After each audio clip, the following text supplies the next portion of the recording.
So sebelum ni dekat channel aku ada custom gaming PC lah. So ada beberapa PC yang aku custom. Setakatnya ni baru 3 PC dan semuanya dengan range harga lebih kurang 1000 ke 2000. Okay, tapi dalam video kali ni aku nak cuba benda yang berbeza sedikit. So apa idea yang aku dapat adalah aku nak custom satu gaming PC yang boleh main game ultra ke high setting 60 fps paling minimum. So dalam video kali ni aku nak tunjuk kat korang dengan harga 2400 lebih. Okay, korang boleh dapat satu gaming PC yang boleh main game daripada high kepada ultra setting, tak kira lah sama ada 1080p atau 4040p. Okay, tapi sebelum tu aku nak bagi tahu game-game yang aku main dalam PC ni adalah semuanya 1080p. Sebab aku tak ada monitor 4040p lagi, tapi benda tu aku plan akan buat di masa depan. So without further ado, jom kita pergi kepada spek dulu lah. Okay, yang pertama adalah CPU. Okay, CPU yang aku gunakan untuk custom PC kali ini adalah Ryzen 5 5500. Dan Ryzen 5 5500 ni dia dah cukup okey lah. Okay, dia ada dalam kategori budget CPU. Okay, sama ada 5600 ataupun 5500 masa tu. Tapi aku beli 5600 sebab harga dia rendah sedikit. Okay, dan semua benda ni aku beli di Shopee. Totally semua. So kalau korang berminat boleh dapatkan di link description di bawah. So harga aku akan tunjukkan dekat skrin. Okay, so ini adalah Ryzen 5 5500. Aku pairkan dengan motherboard daripada ASRock B550M HDV. Motherboard ni dia dah ready all in lah dengan Windows 11 ready dan Ryzen 5 chipset ready. So tak perlu nak update BIOS lah. Kecuali kalau korang tengok dekat website dia, kalau dia ada update yang terbaru, korang boleh update BIOS. Okay, so aku pairkan dengan Ryzen 5 5500 dengan motherboard ni. Dan RAM yang aku gunakan adalah RAM daripada brand XPG HyperX Fury, tak silap aku. Alright, 16GB 3200 MHz transfer speed. Okay, so 16GB paling minimum untuk tahun 2025. Okay, korang boleh pergi terus kepada 32GB kalau korang nak. Okay, sebab harga sekarang pun tak berapa mahal pun. Okay, so berbaloi lah. And then untuk storage, okay, aku tak ada guna NVMe dulu buat masa ni. Aku start dengan SSD 2.5 inch, itu 128GB untuk aku boot Windows. Okay, itu memang main untuk boot Windows lah. Dan untuk storage yang kedua aku guna HDD lah. HDD daripada brand tak ingat, WD rasanya, 500GB. Okay, ini simple lah sebab aku tak ada storage untuk aku upgrade lagi. Aku cuma gunakan storage yang aku ada guna sebelum ni. Okay, so kat situ aku dah jimat sikit. Casing yang aku gunakan adalah casing daripada brand Valkyrie VK03M Lite. Okay, so casing ni dia memang ada banyak speciality yang dengan harga bawah RM200 korang boleh dapat macam-macam features dalam casing ni. So aku memang sukalah, cuma dia tak ada USB-C je. Itu saja kelemahan dia. Yang lain semua memang dah perfect, dah cun lah. Okay, daripada segi design, daripada segi accessibility, semuanya memang bagus lah casing ni. Alright, dia bagi kabel tight lagi untuk kita kemaskan wiring kita. Untuk CPU cooler, aku gunakan daripada brand Deepcool. Okay, UD551 tak silap aku. Alright, dan CPU cooler ni dia sebenarnya ada ARGB. So, dan dia punya size tu agak besar jugalah. Tapi besar-besar macam ni pun aku rasa dekat daripada sudut visual nampak very nice dekat kita punya casing tu. So, aku pairkan dengan Ryzen tu. And then untuk GPU pula, okay, benda yang korang tunggu-tunggukan lah. GPU aku gunakan RTX 3070 daripada brand Palette Game Pro, tak silap. Okay, so 8GB VRAM. So masa GPU ni memang agak lama sikit lah kita nak pilih. So masa tu aku ada 3 pilihan yang aku buat. Okay, sebab masa tu bajet aku untuk GPU adalah dalam 1000 lebih. So ada beberapa pilihan. Yang pertama Nvidia RTX 3060 12GB, RX 670 XT 12GB dengan RTX 3070. Untuk GPU ni aku buat research. Sebelum aku buat research. So bila aku comparekan ketiga-tiga GPU ni, okay, aku dapat apa yang aku nampak adalah RTX 3070 dia ada performance yang lebih baik daripada dua GPU ni, walaupun VRAM dia tinggi. So waktu tu aku terfikir baik aku ambil 3070 walaupun 8GB, sebab sekarang ni aku main dekat 1080p. So performance dah kira okey lah. Daripada 3 pilihan tu, aku pilih RTX 3070. Alright, sebab benda tu aku nampak aku boleh upgrade lagi in the near future ataupun in the long future. Sebab sekarang ni 3060 12GB korang dah nampak dah limitation dia dah mula ternampak dekat game-game AAA. And then dekat 6700 XT pula, bila aku dapat tahu daripada satu artikel ni yang AMD dia akan dropkan support untuk RX 6000 series. So bila dah turunkan support tu, aku dah ada rasa ragu-ragu lah nak ambil AMD. So aku pergi kepada RTX 3070, which is very good lah untuk aku. And then untuk power supply, aku gunakan power supply daripada brand AIO Icewell. 850 watt.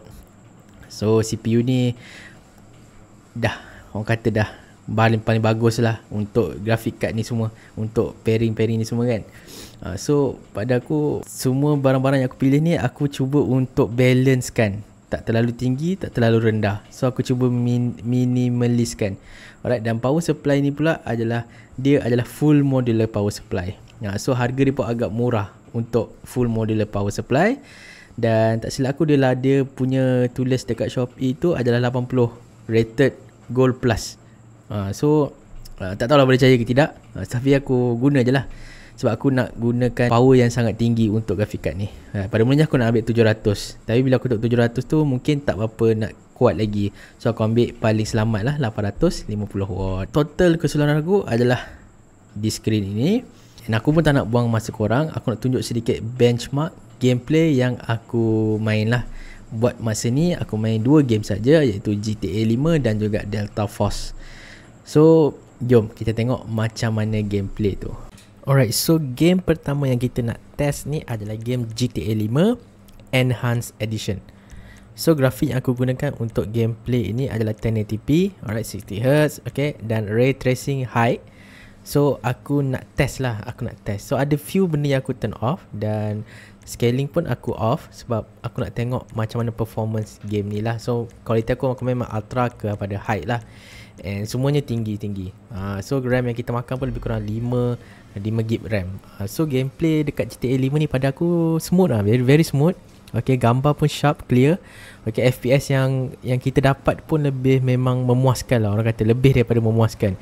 130 FPS average. So kalau kita tengok kat situ kan, dekat benchmark tu, kita tengok GPU utilization dia baru 63%. So tak berapa tinggi sangat. Dan temperature pada GPU pula 60 ke 70 Celsius. So pada aku dia macam perfect lah. Game ni dia runs memang smooth dengan RTX 3070. Tak ada masalah, tak ada problem. Korang boleh main dengan clear lah. Alright, lagi-lagi kalau korang pergi kepada 4080p, aku rasa dia punya FPS pun tak adalah drop terlalu bawah sangat. Mungkin dalam lebih kurang kepada 80 ke 70 FPS minimum. So kalau korang tengok dekat sini, kita gunakan CPU pun 75% utilization, which is very very balanced lah antara GPU dan CPU. So kalau kita tengok kat sini, FPS yang aku real time ni 130 ke 120 lebih kan. So dia boleh pergi tinggi tu, paling tinggi tu kalau tengok paling tinggi 500 FPS. Itu pada situation tertentu sajalah.